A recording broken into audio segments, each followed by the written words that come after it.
వ్యవసాయ మంత్రి తుమ్మల నాగేశ్వరరావు సారు ఓ రైతు మీదకి చెయ్యి లాబట్టి కొట్టేదందుకు పోయిండట. అగో అన్నం పెట్టే అన్నదాతల కాళ్ళు గడిగి నెత్తిలా పోసుకున్నా తప్పులేదు. దేవునసంటి రైతన్న మీదకి చెయ్యి లాబెట్టేందుకు మనసు ఎట్లా వచ్చిందో మంత్రి గారికి. మళ్ళా పోయి వ్యవసాయ మంత్రి అయి ఉండి వ్యవసాయం చేసే అన్నదాత మీదకి చెయ్యి లాబట్టుడా? అసలు తుమ్మల సార్ అట్లెందుకు చేసిండు అంటారా? అయితే ముచ్చటి నుండి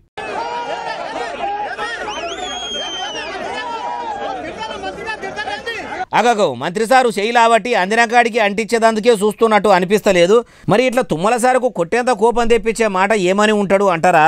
ఏమో మరి మాకు ఇంకా రుణమాఫీ కాలేదు సారు, ఇట్లనే ఉంటుందా అని ఇట్లా అన్నాడో ఏమో గాని ఎగిరెగిరి దుక్కుకుంటా శైలాబట్టి కొట్టేదందుకు పోతున్నాడట. ఇక మీ బుద్ధునది చేసుకోండి, ఇట్లా అందరి ముంగడికి పిలిచి నా ఇజ్జతు తీయే చూస్తారా అని ఆడున్న లీడర్లతోనే అన్నాడట. ఇదేనా మంత్రిని పిలిచి మర్యాద చేసుడు? చల్ మళ్ళా మాట్లాడకుండ్రని మస్తు కోపానికి వచ్చిండట. బీబీ వెంచుకొని పోతున్నా అని పోతున్నాడు. అగో బుడ్డ లీడర్లంతా సల్లబడగొట్టి పోవద్దు పోవద్దు పోవద్దు సార్ అని ఆపేదందుకు తిప్పలు మంచిగానే పడుతుండ్రు. ఆడికైనా పబ్లిక్ అస్సలు తగ్గుతలేరు కదా, మాకు రుణమాఫీ కాలేదని కయ్యం పెట్టుకునేదందుకే కాయిస్గా వచ్చినట్టున్నారు. ఇట్లా అయితే అయ్యేతాడు లేదని తుమ్మల సారే మైకు గుంజుకొని మాట్లాడుతుండు.